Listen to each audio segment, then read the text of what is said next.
அஸ்ஸலாமு அலைக்கும். ஒரு சில டிஃபன் எனக்கும் என் ஹஸ்பண்டுக்கும் ரொம்ப பிடிக்கும். ஆனால் பசங்களுக்கு பிடிக்கவே பிடிக்காது. அந்த மாதிரி ஒரு டிஃபனை தான் இன்றைக்கி பண்ண போகிறேன்.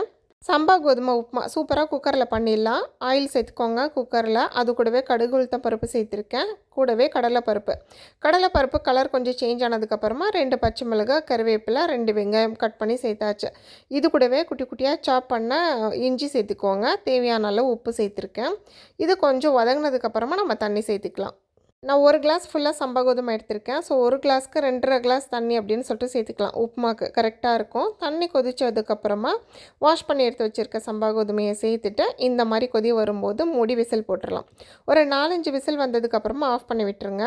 கூடவே சூப்பராக கொஞ்சம் சட்னியுமே ரெடி பண்ணியாச்சு. ப்ரெஷர் போனதுக்கப்புறம் ஓப்பன் பண்ணி பார்த்தோன்னா நல்லா சூப்பராக வெந்திருக்குங்க. செமையாக இருக்கும் சாப்பிட்றதுக்கு இந்த உப்புமா. ஆனால் எப்படி பண்ணாலும் ஏன் பசங்களுக்கு பிடிக்காது. அவங்க 2 பேருக்குமே தோசை போட்டு சட்னியை வச்சு கொடுத்தாச்சு. நாளைக்கு பார்க்கலாம். பாய்.